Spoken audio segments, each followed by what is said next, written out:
이번 사연은 걸핏하면 천벌 받는다고 악담하던 시어머니에게 어머님, 그러시면 천벌 받는다고 했더니 시어머니가 알아누웠다는 사연인데요. 무슨 사정이 있었던 걸까요? 함께 보시겠습니다. 안녕하세요. 남편과 저는 서울과 먼 지방이 고향이고 서울에서 직장 생활하다가 만나 결혼했습니다. 결혼한 지 만 4년 되어가요. 돌진한 아이 하나 있습니다. 결혼 전에는 몰랐는데 결혼하고 시부모님과의 갈등이 계속되었어요. 큰 소리가 오가는 일은 거의 없었지만 사소한 일들이 참 많았습니다. 남편도 시부모님 때문에 힘들어하는 게 자주 보였는데 저와 시부모님 사이에 갈등이 있을 때는 제 앞에서 중립을 지키려 하니 어쩔 수 없이 제가 제 살 길을 찾을 수밖에 없더라고요. 결혼한 지 얼마 안 돼요. 시아버지 생신이 있었어요. 너무 먼 거리이지만 생신 전 주말에 시댁에 가서 하루 자고 왔어요. 준비해간 선물 드리고 외식 시켜드리고 저녁에 생일 케이크 사다가 축하드렸습니다. 남편은 이남 이녀예요. 형이 한 명 있고 누나 하나와 여동생 하나가 있습니다. 저희가 시댁에 내려갔을 때 남편 형제는 아무도 오지 않았어요. 차로 3시간 반 걸리는 거리인데 시댁에 가서 생신 축하드리고 하루 자고 온 다음 주중에 아버님 생신 당일 아침에 생신 축하 톡을 보냈습니다. 답장은 없더라고요. 저도 바빠서 신경 못 쓰고 있었는데 다음날 시어머니에게 전화가 왔더라고요. 어른 생신에는 전날 저녁에도 전화를 하고 아침 일찍 전화를 또 해야 하는데 문자 딸랑 보내는 건 어느 동네 예법이냐며 저를 혼내셨어요. 주말에 찾아가서 생신 축하드렸을 때 고맙다는 말씀 한마디 안 하신 게 생각나더라고요. 너무 화가 났는데 남편에게 시어머니와 통화한 내용을 말하니 남편 말, 전날에 전화를 해야 한다고? 그게 무슨 소리야? 이런 얘기를 한 걸 보면 남편도 전날에 아버님께 전화를 하지 않았다는 건데 시어머니는 왜 저를 혼내셨는지 이해를 할 수가 없었습니다. 남편에게 물어보니 그날은 아버님께 전화를 했다고 하는데 눈치상 까먹고 전화를 안 한 것 같았어요. 결혼하고 한 달 후에 제 고향 친구 결혼식이 있었어요. 친정 동네에서 하는 결혼식이었기 때문에 친정 부모님도 뵐 겸 해서 결혼식에 다녀왔습니다. 친구 결혼식에서 오랜만에 만나는 친구들도 많았고 결혼식 끝나고 친구들과 술자리를 하고 친정에서 잤어요. 남편도 함께 즐거운 시간을 보냈는데 일요일에 서울 올라오는 길에 시어머니 전화가 왔습니다. 집에 올라가는 길이라고 했더니 시어머니는 친정에 간다는 말을 왜 안 하고 갔냐고 또 혼을 내셨어요. 친구 결혼식이 있어서 다녀온 것이고 어제 하루 종일 바빴다고 했더니 어딜 가면 간다고 무조건 전화를 해야 한다며 그런 것도 못 배웠냐 하셨습니다. 남편도 옆에서 통화 내용 다 들었는데 중립을 지키더라고요. 엄마는 무슨 그런 논리가 다 있냐는 말조차도 하지 않았습니다. 이런 일들이 엄청 많았고 남편은 늘 중립이었어요. 시어머니가 아무리 억지를 부려도 자기 엄마 험담하는 것은 싫었나 보더라고요. 시어머니에게 그런 말씀 하지 말란 적도 없었고 저는 시어머니가 아무리 부당한 말씀을 해도 받아치지 못하니 시어머니의 억지는 계속되었습니다. 너무 스트레스를 받아 몸도 마음도 피곤하니 자꾸 체하게 되더라고요. 한 달 동안 5kg가 빠진 적이 있었어요. 지금 생각해보면 남편이 중간에서 제 편을 조금이라도 들어주었다면 제가 속이 좀 풀렸을 것 같습니다. 그런데 남편은 늘 중립을 지키니 제 앞가림은 제가 하는 방법밖에 없다고 결심하게 되었죠. 시어머니가 부당한 말씀을 하시면 따지기 시작했습니다. 그놈의 어른이 뭐 그렇게 큰 벼슬인지 시어머니는 어른이 말하는데 어딜 그렇게 토를 다냐고 하셨어요. 처음에는 시어머니의 위세에 눌려 제대로 따지지 못했지만 점점 익숙해지더라고요. 시어머니에게 어른이라도 틀린 것은 아랫사람에게 배우시는 거예요. 이런 말을 할 때까지 한 달밖에 걸리지 않았습니다. 생각보다 어렵지 않더라고요. 크고 작은 일이 많았지만 때로는 따지기도 하고 바쁠 때는 그냥 넘어가기도 하며 지냈어요. 시어머니는 제가 따졌다고 남편에게 고자질을 하면 남편은 저에게 그런 말을 했냐고 확인을 했는데 그렇다고 당당하게 얘기했습니다. 남편이 그래도 어른인데 이런 식으로 말하면 어른인데 왜 그런 억지를 써? 저는 이런 식으로 말했거든요.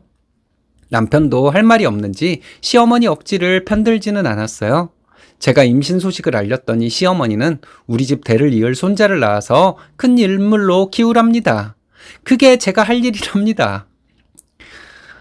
아주버님 아들이 둘이나 있는데 대를 이을 손자요? 하고 되물었어요. 시어머니는 어른이 하는 말에 매번 그렇게 토를 다냐고 소리를 지르셨어요.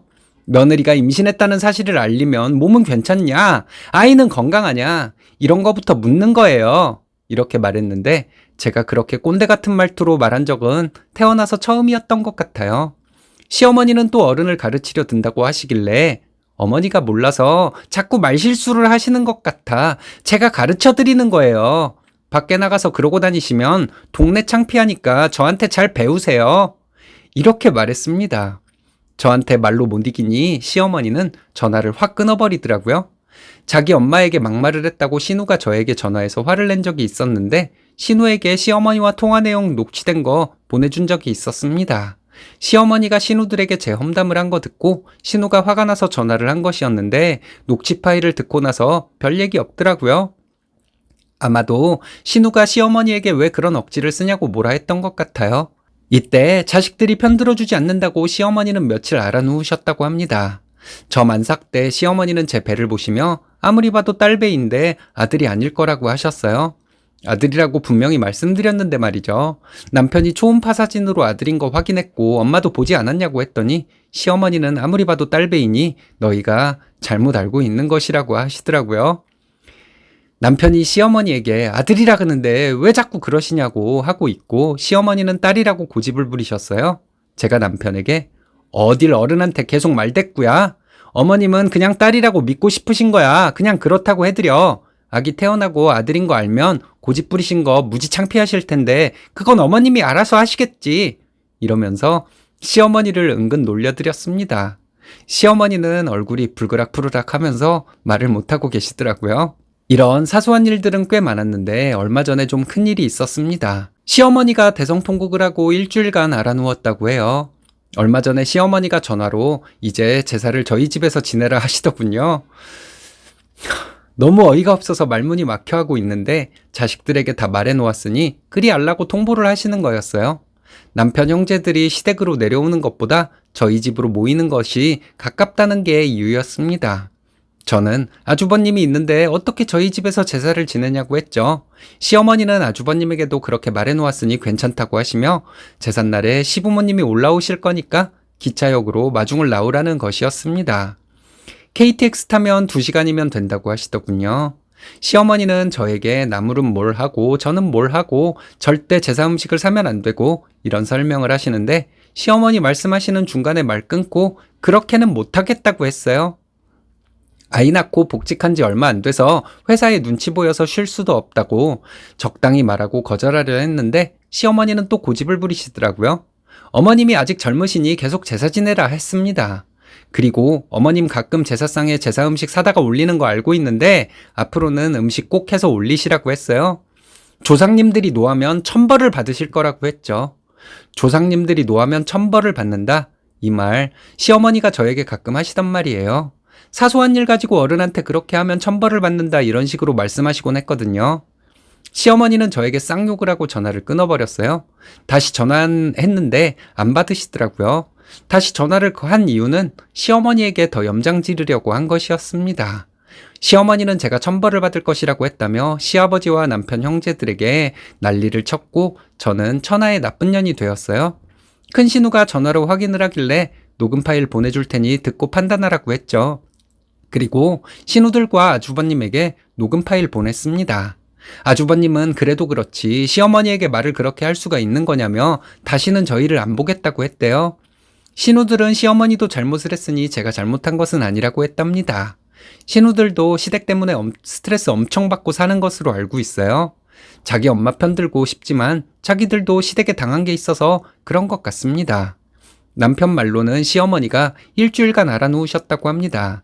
시어머니가 뜻대로 안 되면 뒤로 넘어가는 분이니 뭐 어쩔 수 있냐고 했죠. 남편은 한숨을 쉬더니 별말 안 하더라고요. 남편이 꽁에 있거나 하면 아마 이혼을 불사하고 남편에게 달려들었을 거예요.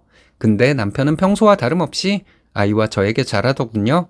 결국 제사는 시어머니가 지냈습니다. 시아버지와 둘이서요. 그 후로 몇 달 지났는데 시어머니는 저에게 한 번도 전화한 적이 없네요. 시어머니 전화가 오면 제삿날에 아주버님이 어떻게 안 갈 수 있냐고 뭐라 하려고 했거든요. 장남이란 사람이 어떻게 할머니 제사에 안 갈 수가 있냐고 그래서 집안이 제대로 되겠냐고요. 생신이든 뭐든 시댁 챙기는 건 저희랑 가끔 작은 시누가 챙기는 것밖에 없었지만 시어머니는 늘 우리 대단한 장남 이런 말씀만 하셨습니다. 그러면서 제사는 왜 우리 보고 지내라고 한 건지, 형님한테는 싫은 소리 제대로 못 하시면서 저를 그렇게 괴롭히셨는지, 이유 없이 제가 만만하고 미웠나 봐요.